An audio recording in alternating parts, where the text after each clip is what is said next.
more than it's currently trading on the exchanges. So if you want exposure and you don't have an account to buy the actual crypto itself, you could buy GBTC as a proxy and have exposure to it at a cheaper price than it is currently trading on the open market. This is not investment advice, but it is a way to play that. You'll find that if you fail to act in the client's best interest, it's a breach of fiduciary duty, and it's 6 months and 6 months in jail. It's a misdemeanor, 6 months in jail. It says it falls on the breach of fiduciary duty. The proving it falls on the plaintiff that something actually occurred here. So it's just simply a matter of comparison.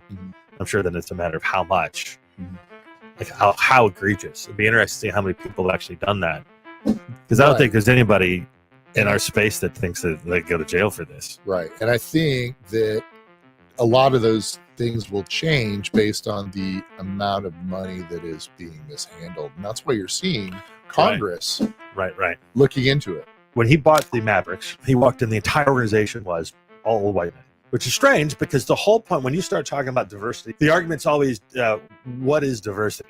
Is it diversity of thought? Is it diversity of experience? Is it diversity of race and religion and color? The push behind it is, for example, you don't want a guy like me marketing to girls your age. I know nothing about what they're doing. You need people who understand the market itself. If you want to get to the South American market, you got to talk to people from South America. That's a basic diversity thing. So when he got to the Mavericks, it was all old white guys serving the NBA, which is young. It's definitely not just the players, but the fan base is very diverse. So he hired someone who's in DEI, who's come in and has actually started interviewing and hiring people, and they've greatly changed the look and the feel of the Dallas Mavericks organization. Do you think that AI innovation could bridge the political landscape, or could it make it worse?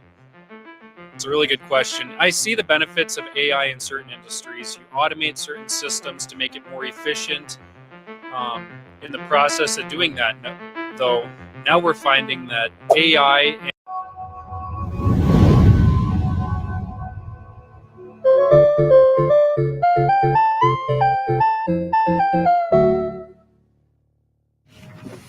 Well, hello there, and welcome to yet another episode of, I almost said Ask Dr. Bitcoin. This is Merge Roundtable. I've actually been recording my show this week, so Ask Dr. Bitcoin is trying to come out, roll off my tongue.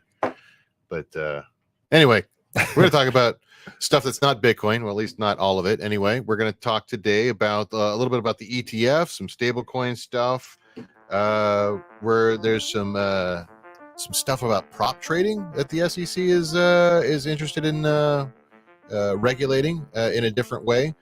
We're also going to talk about Iran and its usage of which financial system it uses to evade sanctions. That was an interesting story from the week. Jerome Powell said some stuff. We're going to talk about Johnson & Johnson. What's that about? I don't know. You're gonna have to stick around and stay tuned after the little intro. But I'm joined today here with Frank Kushner and Jim Durbin, and we are going to go down that list. Probably talk about some AI stuff as well, because we always do. Bet you Taylor Swift will come up in conversation. Oh, no. I don't know why. I just got a feeling.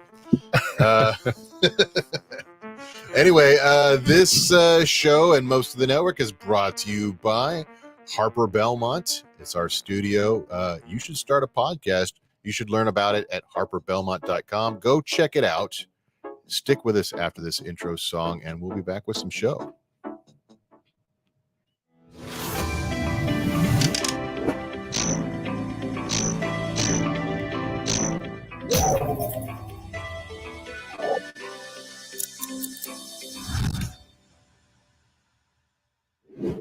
I don't know if you noticed the intro was a little bit different this week, and we're kind of upgrading and A/B testing our approach to kicking off the live stream. It's amazing how just when you have all this different equipment and you just upgrade just a little more of it, it totally changes the dynamic of the things that need to be done in the processes, right? Yeah, I mean, like the whole no 10-minute, 15-minute countdown led to no insane like last minute comments. Bombs. Yeah, like I I had nothing to lead in with that was disorienting me. Yeah, that was my first stupid? note. My first note is we're getting the timer back up there because I like the pressure it gives. At least said- an internal. You said you internal did timer. A/B testing. Have you thought about maybe doing, I don't know, ABC testing or maybe ABCD testing? Okay, stop. Okay, I mean, I don't know if we can handle all that. Jacob did the. We're also musically retheming the network, and Jacob building that? he's Awesome. building out little musical elements. I don't know how much of that went out on the air, but What the is he finger something on YouTube? finger thing? Finger thing. You can actually TH. purchase Mark's son's music. I'm his #1 fan. Is that the? Yeah. Well, he dropped a CD this week. He dropped a CD. Dropped a CD, not like literally on the floor. He actually put out a CD that can be purchased for $5, like an EP or something. What year So- is this? What do you do with it? That's the thing. So You stand This is- outside a financial planner's office and you try to, hey man, you want my track? You want my track? Frank, don't pretend like you didn't just trade in a car with a CD player. funny story is I realized that I left the CDs in the changer, and so when I sent him a message to please hold on to those, he didn't know how to remove them. That's amazing. That's amazing. Isn't that great? Yeah, how possibly? What could you do? Well, I keep CDs in the car. I did back when I had one that had a CD changer, because what happens if you're out of network range? Alanis? Oh wait, Is it there's- Alanis? Now there's actually What do you think? Little AC/DC? What do you think he listens to? What CDs would he have? Like Electric Light Orchestra? Well, I mean, I'm not going to say I don't know who they are, so I'll just yes, the bunny. so. Captain Cutie. The issue was that Yola so Tango. Jacob was dropping this CD as EP as a CD just because it was kind of retro to him and his Mhm. alpha friends, not Zoomers, and so he got his like demo copy or whatever, like to make sure that the print came off right and the played properly. And he goes, Dad, we don't have a CD. I don't have a CD player. So we went to Micro Center to try to buy one. They don't even carry them anymore. $25 at Amazon. So, USB convertible. There you right. And we had to That's crazy. hunt down That's hunt crazy. down a Walmart that had like a 90s looking eggshell CD player thing. It's too bad Mark's not here. The other Mark, the young Mark one. Shut. Yeah, He because might it's, remember what a Well, I just think it wasn't that long ago. 15 years ago, Yeah. I bought a replicator. And I was like, See- ooh, it's a tower that you could take 5 CDs and you burn your CDs, because I was selling training on DVDs in a case that would go out. And I felt so cool because it was, and you had to go buy them, and half the CDs were bad if you bought them from the wrong place, and Right. they'd be rejected. I You want buy a copy 100 of for like Jim's 15 mixtape. cents, and then 50 of them wouldn't work. So I'm one of those guys that does PBS, and of course, I'm going to donate the money anyway, but I feel better about myself when I get something for it. That's So so of bad. course I did the Rick Steves Europe trip kit, which came with a bunch of CDs, and then I realized I don't have a CD player. I actually don't know if my truck has a CD player. I don't think it does, but it very easily could. Mhm. Yeah, no, Well- our like we got a 2019 Hyundai, doesn't have a CD player in it. My 95 truck is too old to have a CD player in it. Has a tape deck. Wow.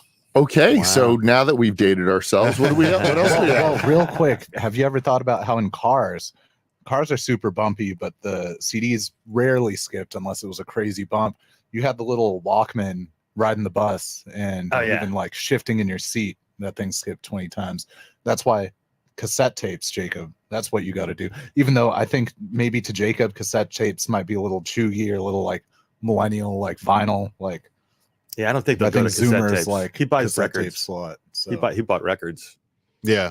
I was That's trying how to tell him, why don't we just print the vinyl? And he's for some reason that wasn't cool enough. I got a friend I who will sells an buy 8-track. all He's of the above. 25. He's got an 8-track in his desk. Like, you open it up and there's an 8-track. So this has been an ad for Jacob's CD. Finger thing. Brought to you Live by on iTunes. Finger thing. I'll put up a graphic next time. Support young artists. Yeah. Yeah, just go to his Twitter. Go to my Twitter account or his Twitter account. The Just CDs remember, up Mark has all the money. He doesn't own it. That's the whole point of child labor. Have Right. kids, you don't have to pay there. them. Exactly. Anyway, But should you do that, should you pay your children to be in a marketing material or anything like that, like if you're actually like an insurance company and you're trying to market something and you do happen to pay them, you would then be eligible to contribute to a retirement plan for those said children at that young age. I'm a little torn about that. Is it true that you can put your kids on your credit card, like 9 as an authorized user, and now they have a history that's longer? I have And is that a bad idea? No, I would imagine Because then they have great credit. They're 18, and all of a sudden they have access to $50,000, which I blows can't through. So it's imagine. kinda- I mean, I don't know. I can't speak to that, but I can tell you that if you're under 18 years old, why would you ever, honor Well, you're contract building- with No, it's somebody a like that? 13 building years that old. contract. You can get on a credit card as an authorized user and build your credit. Like you don't ever give it Wow. to them. You Wow. never tell Yeah. them. Or I just have a no idea surprise. if your credit starts then, but at least I guess Well, you can it'll use show it. up. Yeah, absolutely, it'll show up. Same way that if they steal your credit and decide to use it to get Oh, that's light right. and gas, I Right. mean, you can put a baby. You can just Social Security. You put a baby on it, and Let's go. they don't care if they didn't pay their gas that month. They don't know. They probably do care. They just don't know. That happened to my wife as a child. Some cousin stole her ID or something like that and went nuts with it. But yeah. Family. Yeah, family. Gotta love it. McLovin. So the ETF news was kind of it was the gift that keeps on giving and probably will for quite a while story wise. The thing that there wasn't a ton of notable stories on the feed, but just the one like update that I saw was from like a Twitter anon, like a guy in crypto Twitter, but he says he has a day job at a day job company. They had the annual 401k advisor presentation with Invesco, and they said that at Invesco the Bitcoin ETF is not yet available for the funds that their company uses, but they expect to have it available within 12 to 18 months to be able to offer the Bitcoin ETF. Is that a long time? The takeaway, this is what I want to bring up for discussion and ask you some questions about it, because to me that seems like a long time. Is that normal? The takeaway for him is like a lot of these retirement companies are not gonna, they're not moving on a dime, so that $1 trillion Bitcoin or whatever it's going to be is not going to be tomorrow. It might be, over the course of a couple of years or something like that, is what it's sounding like. Mhm. Is this normal, like that it would take that long for it to be like a approved product within their investment portfolio? Yeah, I mean, you have to think about this from a lot of different directions. First and foremost, there's a lot of money in these retirement plans and their defined benefit plans or their 401k plans. These plans tend to be something that you want to grow consistently over a longer period of time. These are basically investment accounts, almost health and welfare plans, right? There, many of them are ERISA plans, but in a nutshell, these are the ones that you typically don't want to take. You want to take sufficient risk, but not necessarily single security risk in most of these types of plans. And the reason being is there's 7 more or less black swan events every year. You lose some percentage of that money that was invested in an individual company, then that's going to hurt. But if you have it in diversified securities, mutual funds, ETFs, so on and so forth, it tends to be better. Now, if you take a look at the amount of people, the amount of different 401k assets and providers, and since they all tend to have proprietary funds or stuff, like who got into this first? Fidelity, once again, in the retirement markets for their crypto 401k. They announced it right during the crypto winter that they were going to do it. But they have, they're a private company. They're able to make pivots that other people can't. As you have larger scale in a public company, you're going to have more obstacles. Is it prudent? Is that security prudent for a 401k plan? Yeah, right. We don't know. Take a look at how many 401k plans have gold funds in them standard. Right. Not that gold isn't a viable object. It's just that, over time, it doesn't really move a whole lot. And when it does, it moves wildly. And then people are like, why don't we have a gold fund? And then 20 years goes by and it's like, Nothing happens again. Yeah. So we'll see. Is that could be the same thing that happens with crypto now that a lot of the volatility is starting to shake out of it based on equilibrium. Right. Is it then going to is it worth having more than one ETF that does it? We'll see. We'll see. Yeah. So that's Good probably question. why they're saying a year. Let's see who shakes out and who's to put on our platform. Somebody said that they're not putting 1% of their funds as Bitcoin. I forget who was it. Gray Rock. Somebody. I saw a note on that, and they said they are officially 1% of their asset class is now Bitcoin. Well, I mean, which makes sense. I mean, if you're going to do it, Yeah. that's what we suggest people do. Take your free money and right, yeah, throw it in there for the win, but don't make it like it's the risk on part of your portfolio, so don't make it 99%. Like a number like 1% probably makes more sense for most people, or some number that's in that range. So I have Different negative people- different stuff for $20,000 of different people. Bitcoin. Not financial advice, but like like it's the idea being a smaller number, not like the majority of your asset, right, or majority of your portfolio. I think that the thing to focus on here is that, again, you're seeing more legitimization, and we'll see, again, we don't know what the size of it's going to be. We don't know what the scale. We don't know how the use cases are going to continue to use it, which I think is really going to drive the utility of it, which is going to get to valuation at some point. But the fact that it's still there, and that people are talking about it and moving forward, I think that's the key. I think the average, although a lot of people do own crypto, I think a lot of them in bad wallets too. Like I forget how many people in the Or, US like, own lost it wallets, now. yeah. Like bought some Doge or something on Robinhood and call themselves crypto owners. But if you look at it now, I'm not seeing the rush into it. Certainly not the altcoins and others, but all the old school Bitcoin people are freaking out. Think about it, it's almost $48,000. If you bought it at 15, you'd have tripled your money. Mhm. That's a crazy thing to think that was even still. That's just recent. That's not just holding for someone who's been around for a while with it. Yeah. That's a pretty high number, actually. I mean, we're almost at the yearly all-time high again. Probably will be, over the weekend if the trend continues, or maybe it stalls out. Shoot up all the way to 6. What was it? 69. Well, not all-time high, 420? but yearly all-time. Isn't that high. what we got to 69, 420, and then Somewhere in there? Yeah, it's pretty close. If it wasn't exactly. So speaking of high watermarks, I just feel obligated to tell this story briefly. So I have a new employee and a business partner up in New York that were talking to each other, and they were doing exactly what finance people do. In their case, they're not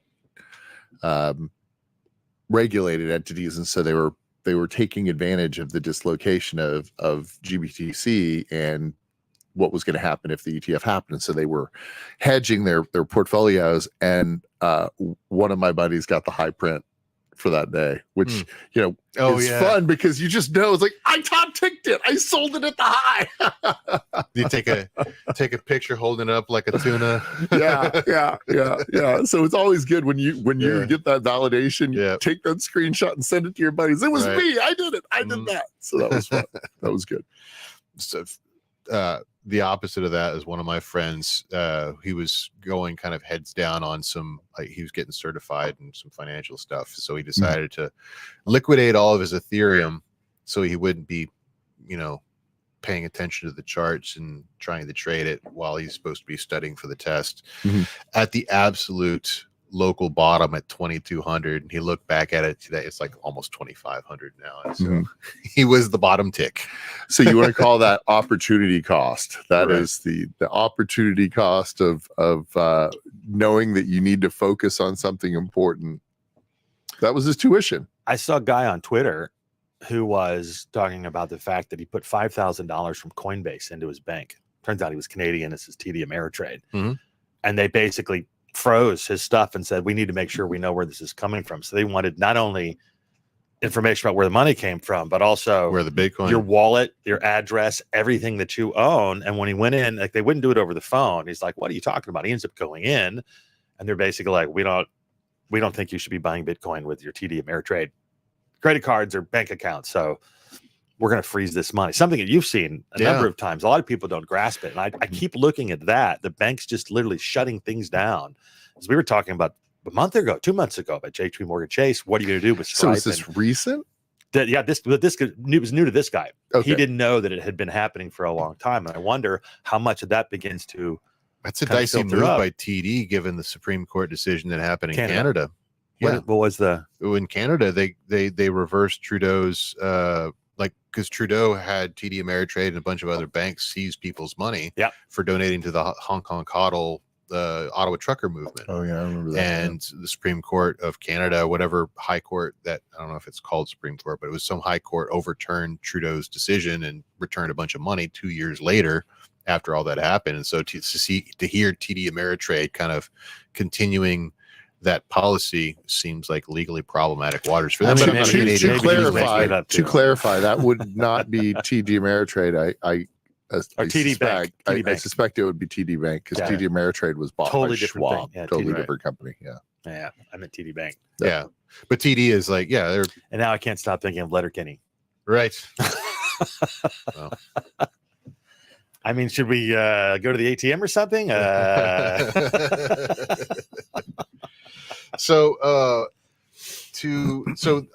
We've been talking about like Tether and stable coins, this kind of recurring topic. Do you have that graph handy that is on the stable coin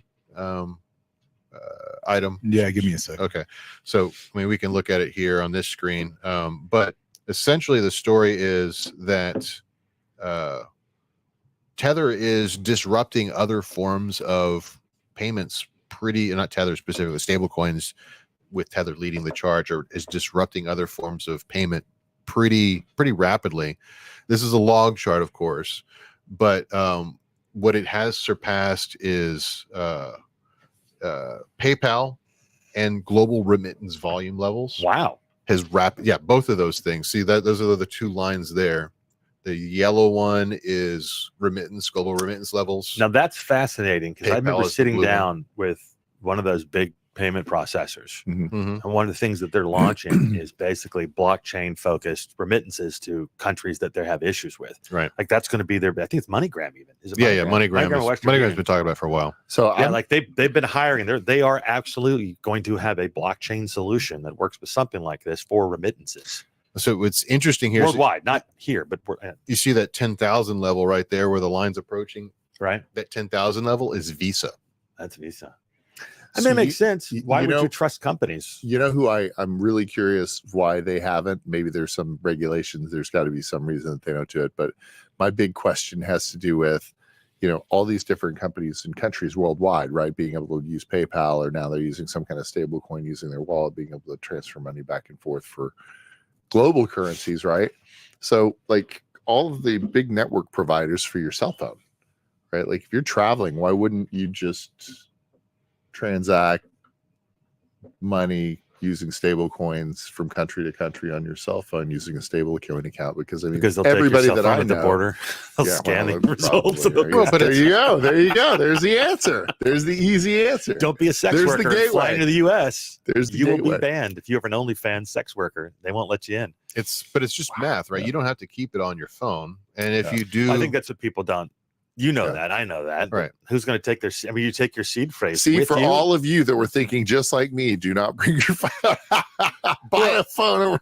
I mean, I can talk about it now. I didn't want to talk. No, my point was that like if you actually like the phone company themselves, if they were the ones to handle the Well, gateway. that's what Twitter's talking about doing. But Oh, really? Okay. what were you? I was gonna say, well, I can talk about it now, but I wouldn't have brought it up maybe 2 years ago. But I went to prison with my seed phrase. It just like tucked up your nose, up your butt. What's the So- story here, man? Well, If it's up the butt, I don't want to know. it was not up the It's a butt, family show. but you're Could it allowed. have been though? You're allowed certain items. It could have been. I mean, they call it the prison pocket. It's not that for nothing. But there I You won't. just get really fat and tuck it under one of the folds, right? Why am I here? They allow you to bring certain, yeah. toiletry Yeah. items and whatnot in there with you, and it's just a piece of paper with 12 words on it. Yeah. Right. I mean, think about all the places you can realistically hide 12 words on pieces of paper. Why didn't you make it into a poem of some kind? Memorize it. I could have, but it was a throwaway wallet. It wasn't all of my net worth. I wanted just to have. That's what people are going to have to start memorizing Iliad style. One of my friends from seed Free phrases. Rostow calls it her bad poem. Her bad poem. Yeah, because it's a random set of words. You can't really, nothing rhymes. Doesn't scan. Starlight, kitten, mitten. Yeah. Doubt, avarice, loyalty. Oh yeah, it's really easy to remember. We're Doubt, recording avarice. this, right? Yeah. Just gonna That's check not my and see if seed. that's the That's not my seed. seed. Just check. Besides, I'd give it to you in the wrong order. I actually go into my seed test. I'll tell you what I do. I add a new word, and I'm the only one who knows which word is not the right word. It blows me away that there's an app out there called, I think it's Any 3 Words. Have you guys heard of that thing? Mm-mm. So it's basically, I heard about it during the pandemic, and it was like basically in Europe for sure, definitely I think in London or England in that area, it's like you can where you are right now, you look at it, it gives you 3 words. You give those 3 words to the authorities, and it tracks you anywhere on the earth with those 3 words. So, like, just think about the overkill on having. That sounds like 20 a Black words Mirror or whatever. episode. That's Yeah, a it kinda real thing. does. How is that even a How does that work? 3 random word generator? It generate no, those words are specific to the data point from like anyone. So if anyone types in those 3 words, that would be the latitude, longitude for those 3 words. Oh, okay. I know what you're talking about. Yeah. Oh, that's just a basic It's a Latin cipher. long- Yeah. Okay. Yeah, but just think about like the complexity of how long like That's the not- latitude and longitude versus like Yeah. that's 3 words. We're gonna meet you over in the versus- corner of Cat and Bird. Cat and bird. Cat, bird, and gerbil. It's a pet shop. All right. So the other kind of, I mean, we're on a kind of finance and regulation tear. Can you explain this prop trading thing? I mean, I'll read the story here for everybody else. I read like a legal analysis from Gabriel Shapiro, who's a crypto legal guy. They were like listening to the guidance meeting live, and so a lot of it was I absorbed it out of order. I'm assuming you know more about it. I don't even really know what prop trading is because I'm not a TradFi guy. I mean, I got a sense of what it is, but I'm not trained in that. But I do know what the crypto people were paying attention to it for, because they were talking about how it could apply to decentralized finance. Mm-hmm. And people that they were afraid that they were talking about people that provide liquidity for tokens on DeFi platforms would be subject to prop trading registration in that context. And it was a lot of back and forth and like, is this even possible with the technology? Blah, blah, blah. And then at the end of this, basically, Mr. goes, well, it only really applies to people that are putting in more than $50 million worth of liquidity. So it's a very limited number of people. I guess that makes the problem more solvable. Could we just like define what prop trading is first of all, and then like go from there? Start off by what this is trying to do is clarify definitions from things that were old tech to new tech. Mm-hmm. It's really that simple, and I think that there's very little difference between a dealer and from their definition, the original definition of dealer was someone who did it as a core business. Okay. Right. So if you wanted to buy, and this is really more in the fixed income market now than the equity markets, and we've seen that because of the change from personalization. This is such a nuanced, complicated talk. I'm going to try to dumb it down this way. In the past, if you were investing in a security or in securities for yourself and you were buying it for yourself, acting as a principal, I want to keep that for my portfolio and I want to buy IBM at $100, at $98 a share. And Jim, with nobody in the middle, Jim, who's on the same platform or whatever, wants to buy it at, and he wants it at 100. There's a $2 gap. Mm-hmm. Well, until somebody steps in the middle to make you both miserable, you may never get to that price. In the past, that was when it was called Kerr. It was when you remember the guys running around on the New York Stock Exchange. Yeah, they had all the hand signals. I mean, that depends on options or stocks, right? So they I was had thinking.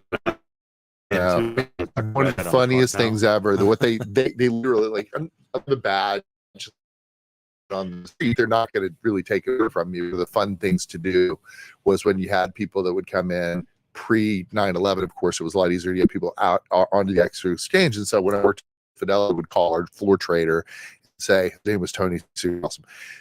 We'd call and Tony would bring guests, the family on the floor, and the first thing he would say, do not raise your hands, do not move your hands, you don't want to be buying any stocks. And so guarantee if they do that, it's done. And so, that every one of those floor traders knows what's going on. So they're trying to go. And so somebody would like say, oh my God. And they look and they point, is like, and then some trader on the floor is like, sold. And then everyone starts saying, sold.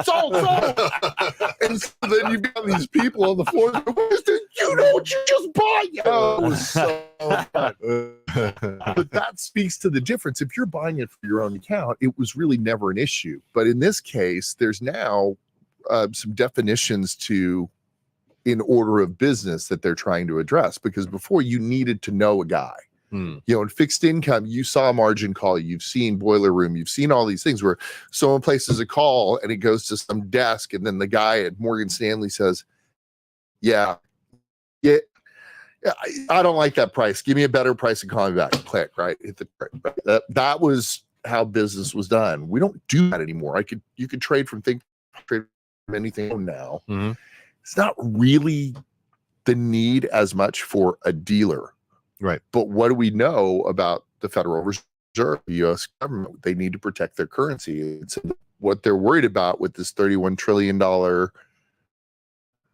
this debt that we have, this massive debt, is that who can run on a stock or security faster than anybody? Hedge funds, right? So I think, and I don't know specifically how this addresses things, hedge funds are really irritated about it, because if they are, which we know they are, doing business, but they're doing business with their own money, that's the problem. The big problem is a hedge fund also likes to buy stock, right? And they like to get it they want to be the IPO. They want the allocations to IPOs. If you're a dealer, you're not going to be able to do that anymore. So they're pissed off about it too. So there's little part of the definition that they're trying to address, but those parts of the definition they're trying to address are causing other problems. Yeah.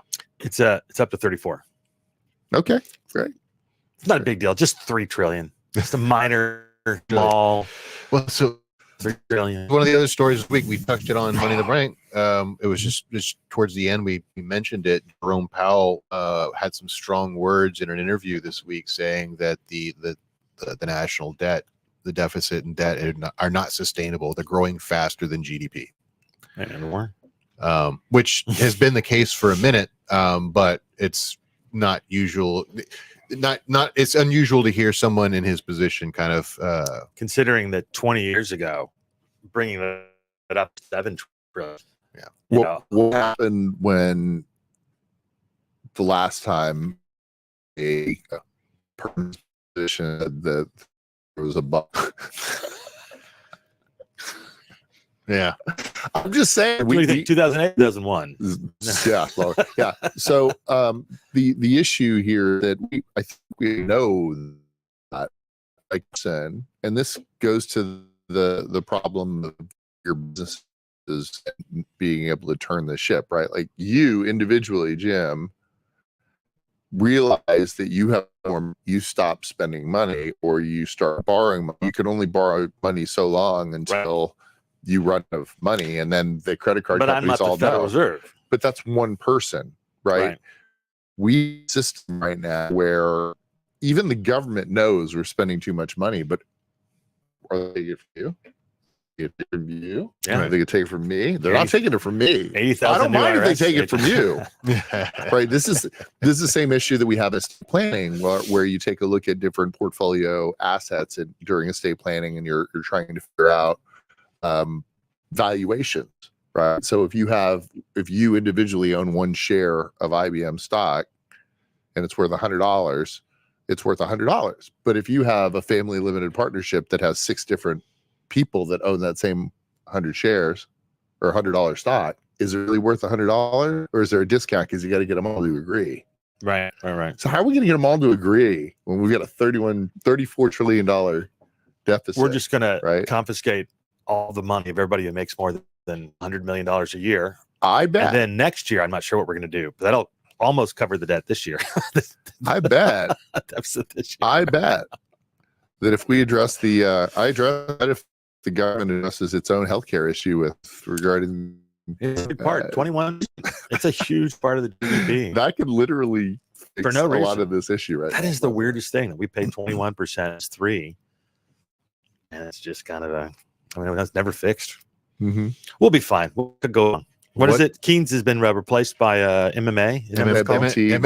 MMT. Maybe it's the same. I don't know which one I want. Well, Joe Rogan's in charge of one of them, and then I don't know, some shadowy cabal is in charge of I don't know which is which. But wouldn't that be weird if Joe Rogan was in charge of? That would be interesting. I think Taylor Swift is in charge of the Fed. You know how now that That would advise me. I sent Mark something earlier. It cracks me up because I guess it was years ago. Someone did a thing. It's like 60 different all saying the exact same thing for Sinclair Broadcasting, which is a conservative rate. Mm-hmm. And then somebody else did it for MSNBC, CNN, or so you have these news anchors all repeating the exact same story across the country like it's them saying it, and they're just reading off their talking points for the day. And so the funniest one was I saw today. I put it in the merge channel. Taylor Swift is not a psyop. Taylor Swift is not a psyop. Taylor Swift is not a psyop. You're like, oh my God. I didn't think it was until you wait a minute. Yeah. Now that's the talk track? Yeah. That's not even getting stop doing that. Yeah, that's that. Can we stop talking about her in 2 days, or because everyone's turned on her now? Has she? I don't Public know. opinion turned against her after. Yeah. It's not a sign-off. Like, what a weird thing to say.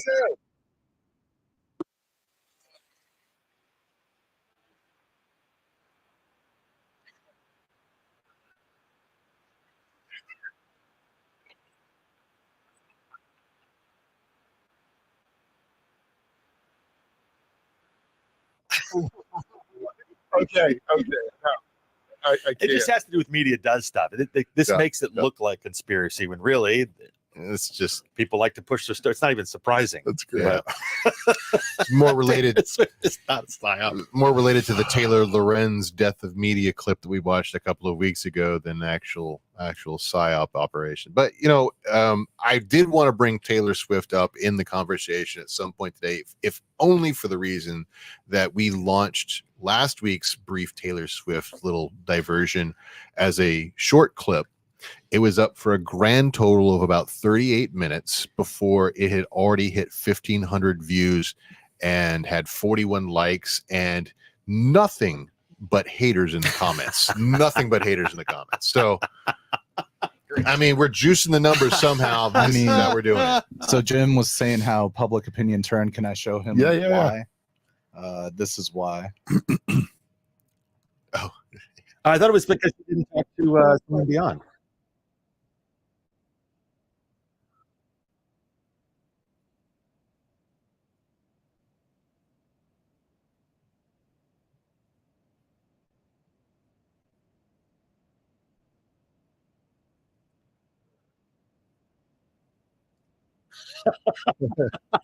I love this girl.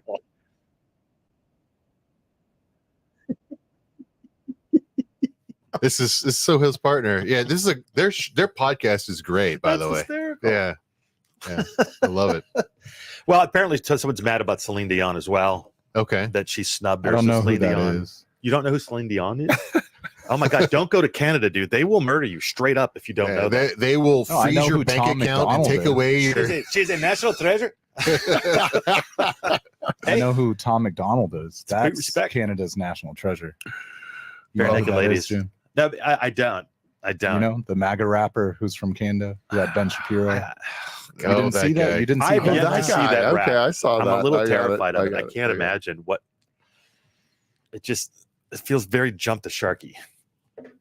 Well, I mean, Yes. maybe all of rap has jumped the shark because it was iTunes' #1 rap track for a week. No, White okay. people, man. It was iTunes, the iTunes charts that people buy. Like these are people who don't have. Oh, any- so it's people my age. yes, Daily Wire subscribers who don't have. I Apple actually Music had to go buy the subscriptions. Apple streaming service because I got so tired of people talking. Someone looks at me at one point. She goes, "Why do you buy music?" I'm like, "Because I always did. Because I had the first iPhone." Turns out you're not supposed to do it.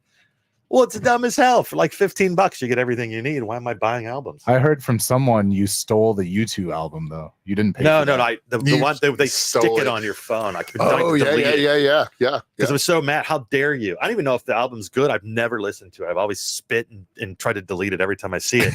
It gets rid of all of my music, including personal Yeah, and it music and gave you others. that one. Yeah. I But had it that. keeps sticking that wolves or whatever the thing is. Oh, that's so funny. I'm so mad.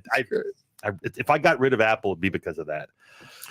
When I first started dating Amy, she saw my phone and I created a folder that says things. We'll use the word things I don't want.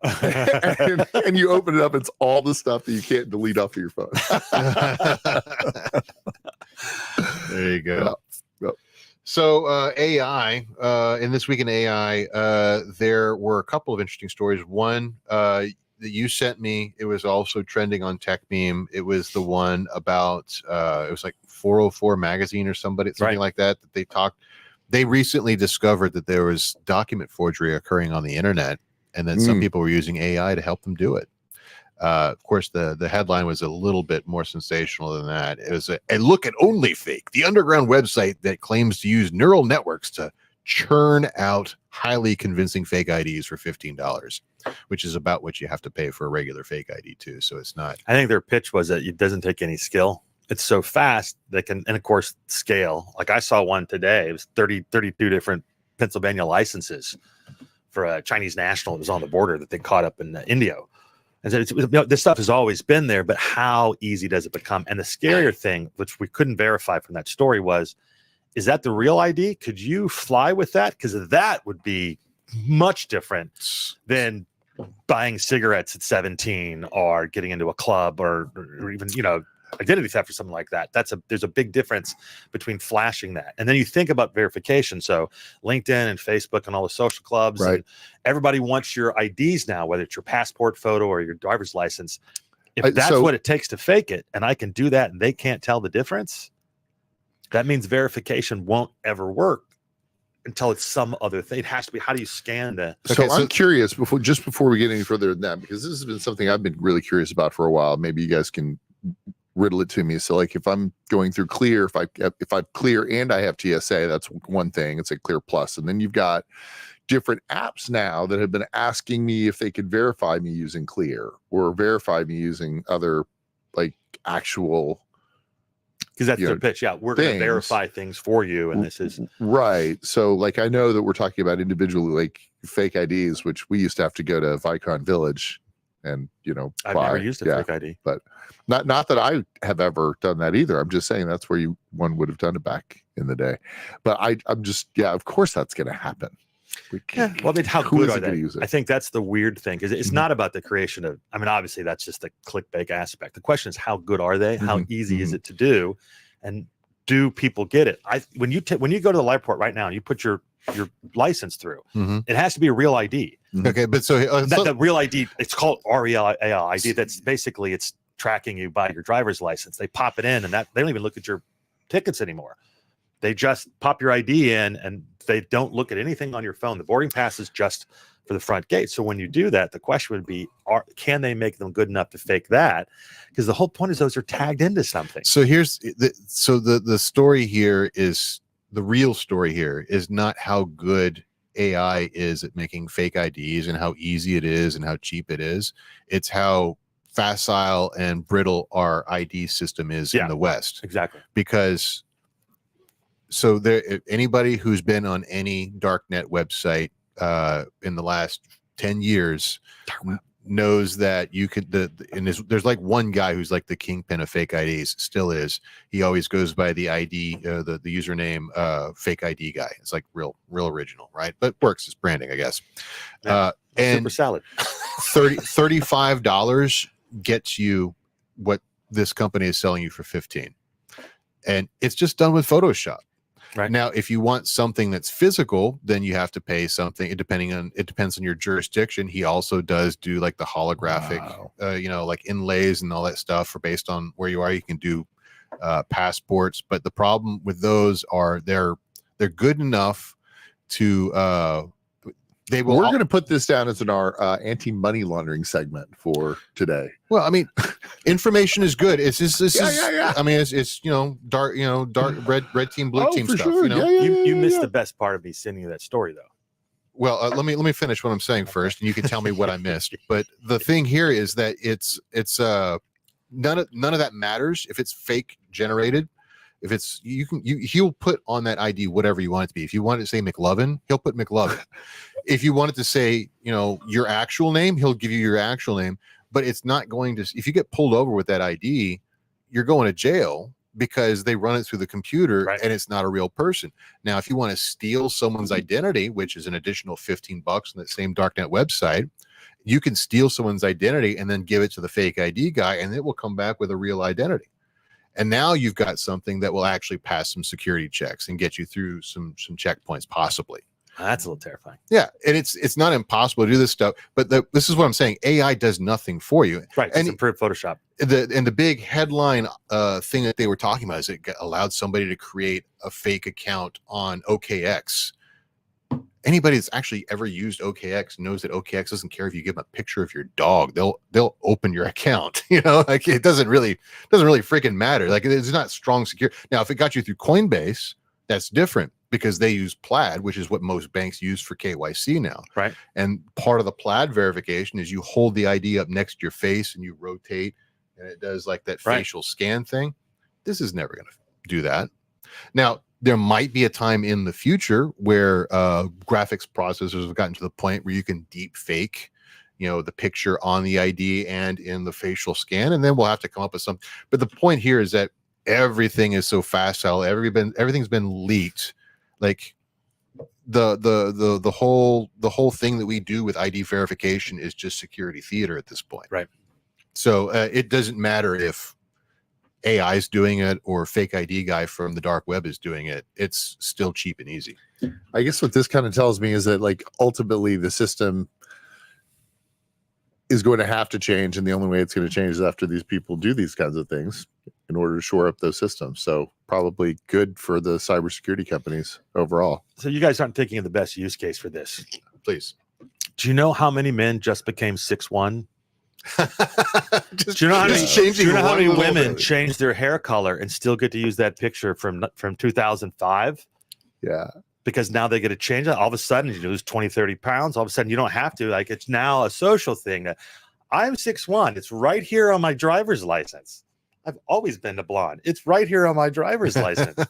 I'm just saying. My middle name has always been Malachi. It's right here on my driver's license. Yeah. See, and this is why I like you. You actually come up with the most harmless, fun ways to use shady tactics. I This is swear to hilarious. God, my name is Jim Romney. I'm the 7th son. It's right here on my license. Oh man. I was watching Son. Pitch Perfect the other You day. just have like a Rolodex of IDs. Are we gonna find that the Russian the sole surviving heir to the Russian dynasty? But we don't talk about Anastasia's- that. That's a different. I got a story from him to steal it from a friend of mine. It's a fantastic one because this is exactly what Joe this let used the for. truth get in the way of a good story. He started going to this bar, and sometimes he'd be dressed up like he was on Wall Street. Mhm. On the weekends, he'd be dressed up in like shorts and like t-shirts, something like that. So two very different looks. So he always would go in and he'd order the same drink. When he was, he did like a gin and tonic or something or a scotch when he was in a suit, but he'd have beer on the weekends. And so he comes in one day and there's a waitress there and she tries to bring him his regular drink. He goes, "What's that?" He goes, "No, I drink Goldschlager or Bud Light or whatever like that." She goes, "What? No, you get this all the time." He goes, "You're thinking of my brother." He convinced her that he had a twin and then had to keep it up for like 6 months. And he would go into this bar and people would they started getting into it overall. I'm like, that is genius. What a great con that is. Wow. For no reason other just to have a little fun. Just to, Yeah. I mean, how great is it? You think how often you change. I mean, Right. God, you take your glasses off, people like, "I don't recognize you." Yeah. Oh my God, that's fantastic. That's good stuff. So there is some positive stuff. Yeah, we could use technology for I good, bet not you evil. in San Diego, if someone used a fake ID to convince a girl he was 6'1", they'd prosecute you. Like they prosecuted the guy that would take girls out for dates and then leave and make them Oh pay. yeah. They- You know what? They Perfect grounds for a divorce. Look, false advertising. This is not what he was. told me he was 6'1". It's right here in the documentation. This is. Oh, it could be this so is- bad too. You Oh, guys yeah. could change your licenses to 5'11" just to mess with dudes. Oh yeah. You say you're 6 feet? Come Dude, on. I'm 5'11". How? What are you? Isn't that information all self-reported? Can't you just Yeah. do that Yeah. Is yeah, it? yeah, on your real yeah, ID? Yeah. It is. How much? Yeah, I don't think I've ever given my accurate weight. Well, it was only last time. aspirational. It was when I moved back from New York that I had to actually get a new picture for my you have to driver's take the license. test? I had a driver's license picture since I was like 21 years old. I had grown my hair out and walked in there, and all for good reasons. I ended up going through the line like 3 times in the heat of the summer, and I just brushed out my long curly hair, and it was a fro this big. My eyes were closed. I was smiling, and I was like, "I'm so sorry. I think my eyes were closed." And the lady looked at it, and she goes, "We don't care. You're keeping this picture." And I kept it as long as I possibly could. And then they changed the formats of the licenses, and they made us, change the picture. But for the longest time, I was able to use that long old picture. Just remember, if you are going to change your address, to also update the SEC on all your LLCs so that you're not being fined. It's beneficial reporting Ooh, info. Yes. We'll see when that really kicks in, but we'll see. Yeah. So this comes from the Financial Times this week. Iran did not use crypto to launder its money. Use Federal Reserve. It used Federal Reserve regulated Pallets of cash. Lloyds of London and Santander to How do they use Spanish that? bank and Isn't Santander British the bank? English bank. I I'm think, thinking of European Spanish. bank. Yeah. Santander The Carlo Spanish. people here Yep. in Dallas. Yeah, Yeah. but they There's have another bank. they have a branch here in It's owned by the same company. Yeah. Yeah, it's a foreign so company, they use Santander UK to I mean, and this is what Alona was from Ukraine Dow always likes. And London is like the money laundering capital of the world. That must be where they get most of their wealth from. But yeah, there's this really, I don't know if you've got the article, Sohail. This is like really complex. They followed the money. Talk about beneficial ownership reporting.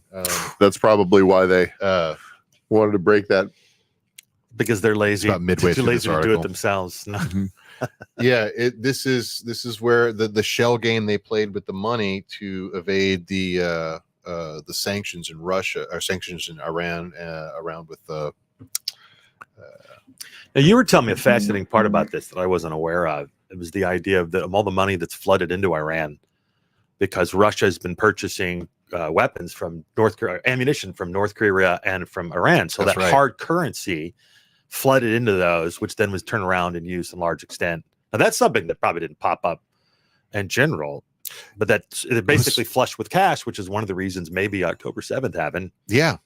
So this was I mean, this isn't just like, fringe reporting or something deep down. It's just me having heard a bunch of different stories and putting the pieces together. Right. So by the way, the chart is about midway through this article, Sohail, if you want to show it on the screen. But what Jim's talking about was, so there's an NPR report and there was like a New York Times report and I want to say Wall Street Journal, but I may be wrong on that one. But they were talking about how where is Russia getting all of its armaments from, and they have a specific type of artillery weaponry that you can't just get the shells that fit it everywhere, and that's primarily what their military uses. The only place where there was a giant stockpile of that artillery shell was in North Korea because they've been stocking it up for like the last 50 years. And It's basically war dogs in real life. right. And then from the Iranian side, the only place that was, had sufficiently advanced drone technology that was willing to sell to Russia because of the other sanctions we'd applied against Iran was Iran. And so they've been selling them drones and North Korea has been selling them shells. And so that's where Iran and both North Korea and Iran, which have been North Korea has been the kind of cybersecurity thorn in America's side for a minute now. They're being much more well funded because of that. They've been engaging in a whole lot of crypto related hacks and ransomware attacks on things because they're much more well funded than they used to be a couple of years ago. And Iran, very notably a funder of Hamas and Hezbollah. And this influx of cash into Iran comes in very suspiciously timed right before October the 7th attack. And it kind of made me feel like, like this, it was kind of like 9/11 was a plan that was in Al-Qaeda's playbook for 10 years before they used it. Well, yeah, but you have to keep in consideration, like there are, if you look at that diagram right there, there are three stages of money laundering, and they don't all happen like immediately, right? So like the money is there and ready for use, but it goes through this process. It's placement, layering, and integration. Placement is like, where did they enter the financial system, right? Mm-hmm. And so if you look at that at the top, you see where it came in. Layering is creating complex transactions. Does that look cut and dry to you? No, of course. They're moving that stuff all around. And then they integrate it by then taking that money, taking that now clean money and giving it back out as if it was like, I find it not fascinating laundered we money. call that clean money. If that's not propaganda. Right. Well, I mean, We I have think blood diamonds and we have clean money. Well, Come on, man. Right. the thing that's Right there in the fascinating, name. the thing that's fascinating to me about, again, Bitcoin, right? For example, and these, we have the best of provenance. You can see exactly where it came from, Right. where it was. It is trackable. This you is know? what people don't grasp. It is trackable. So like it really makes it a lot easier to find this kind of behavior. This is why this so comments that's about why it's also frustrating to me to see that people think that it's the only and the best way to that money we use launder. it. It's like Oh, it's like Elizabeth kind of Warren. the worst. It's kind of the worst way to It's money value, launder. and people don't agree. It's Yeah. not that it's untrackable. It's not that it can be used for crime. That's correct. But the bigger issue is that you can't freeze it and get rid of it the way that you can with anything else. It makes you free to do what you want. It doesn't Mhm. mean it's not tracked. It doesn't mean it doesn't re-enter the system at different points. Yep. The whole point is that you don't get to take my money because you disagree that I eat at Chick-fil-A or that I invaded a country or that I Right. pissed off your prime minister. Like Mhm. whatever, either very serious or very silly, because we've seen both of those. Yep. And that's the problem. It's like we This- can go, okay, bad people shouldn't have access. But what about Bill? All Bill did was get on TV and embarrass the mayor, and now he doesn't have a bank. Yeah. That's what Bitcoin does differently, is it stops the abuse of government. That's I've why said it's it interesting. over and over and over again. There's a whole book written about the whole topic of that, and it was called Cryptonomicon. That was the whole Mhm. point and goal of the entire book, was that the whole crypt and the cryptocurrency that was created there, that was backed by, in that particular book, bunch of gold from World War II, was specifically for that exact same reason. Yes, are there going to be bad actors that funded in the beginning to try to get it up and running and use it for nefarious purposes? Yes. But as people start to understand the technology, they'll see that like what it's really about is freedom. It's about keeping something like what happened in World War II from ever happening again. No more Holocausts, right? You need to flee, you need to get out, you can get out, you'll have something at the other end. Right. We've seen this throughout the history of the world. We saw the Because they used to have Freemasons, right? gold We or had gold in their teeth or hide or, stuff. or then what happened? Knights Templar, right? You would Right. go to the Knights Templar, they'd give you a writ, you show up over at Jerusalem or some other place, and you give them that writ, and you have the gold again, right? So I have AMX, some credit cards. historical advice. Does anyone know anything about like I have those historical credit cards, advice those for zeros anybody. and ones that transfer based on a card, or heaven forbid a watch? Watch. I have some historical advice for people who want to lend money to governments. Read a few history books. Don't lend your money to the government, because if you give too much, then they're like, you know what? I could pay Steve back, or I could just say the Templars are bad people. I mean, that's Well, and did we sure we haven't, get Friday the 13th and Jacques de Molay and all that good stories, but haven't we already seen that? Weren't we already talking about who's the largest owner of cryptocurrency or Yeah. Bitcoin? Yeah. Yeah. the U.S. government. I think isn't that what we were talking about? So shouldn't they be letting us off the hook now and like, cashing in their zillions of dollars in crypto? Yeah. Yeah. Well, I mean, they can do the placement. They can do the integration. They've already got it. They've got it all. Release it back out into the wild. I mean, this is the whole Chokepoint 2.0 thing we've been talking about for a while. And this is what Elizabeth Warren was trying to do with this exact story, this Lloyds of London thing, right? This is where the actual money laundering was taking place. She was saying it was taking place on crypto. Turns out, like, it was a lie. Only about $21,000 made it through crypto, and all that got seized at the end point when it was converted into a bank account. Whereas, they were able to launder billions through traditional finance rails because there's a more sophisticated way of obfuscate funds. All right. So I want to talk about, we got 3 minutes left. I want to talk about what I want to talk Let's about. talk about you want to talk about. So- Yes, pharmacy. Yeah, exactly. Lawsuits. So obviously big news came out this past couple of days. There was a lawsuit filed by an employee of an employer, and that employer is Johnson & Johnson. The employee was a Johnson & Johnson employee that happened to work in benefits. And for various reasons, they sued not just Johnson & Johnson, but individually. And you'll see, if anyone does want a copy of this, I can email you a copy of this this complaint.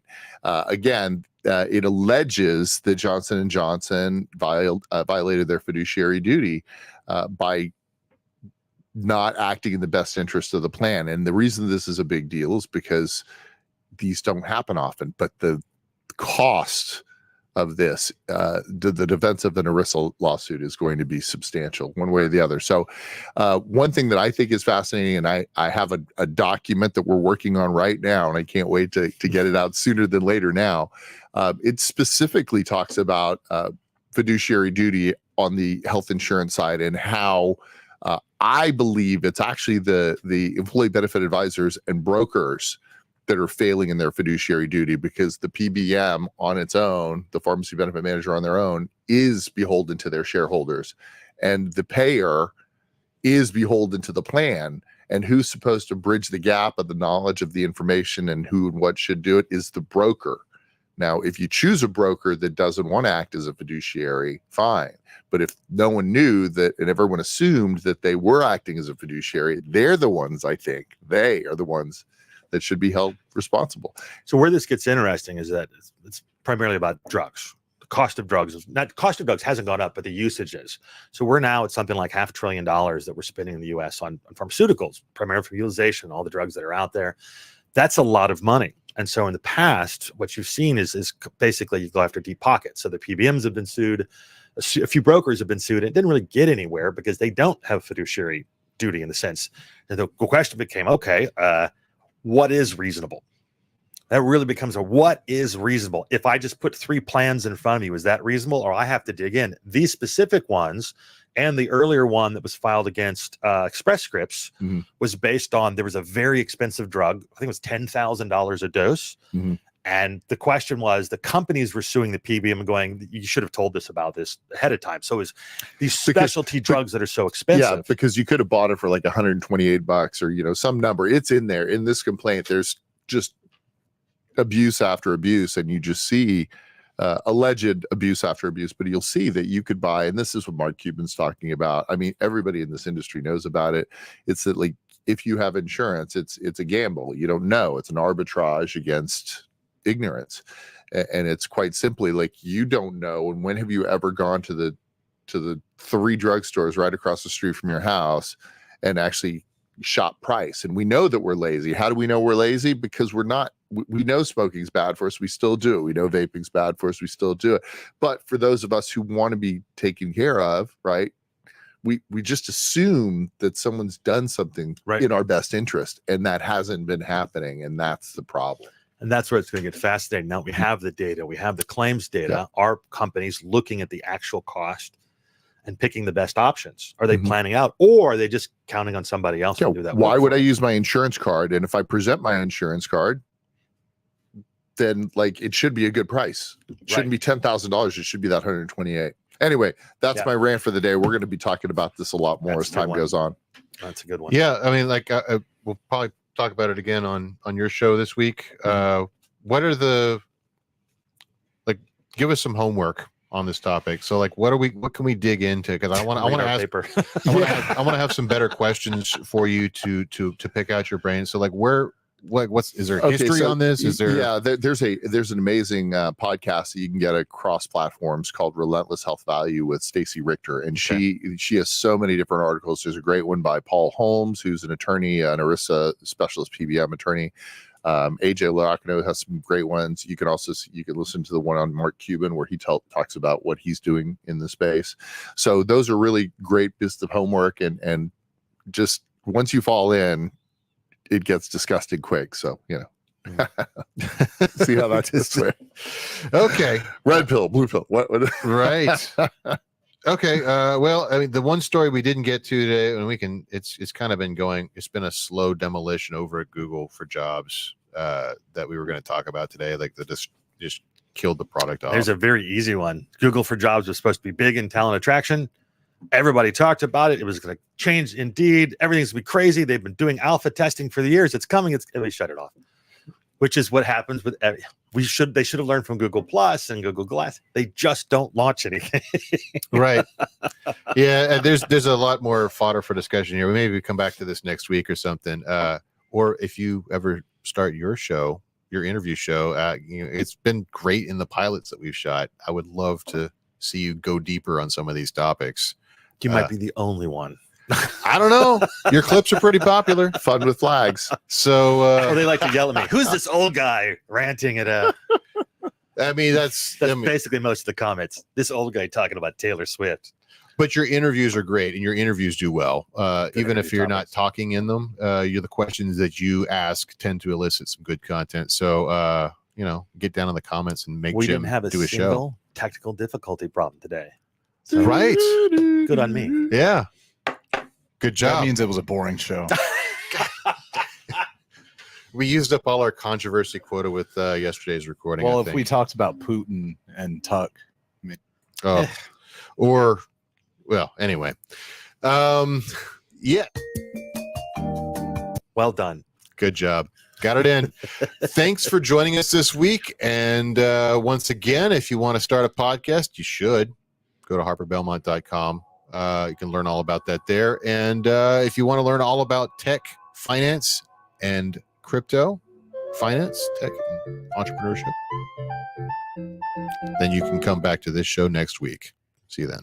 You're watching The Merge, business, finance, and tech news and opinion.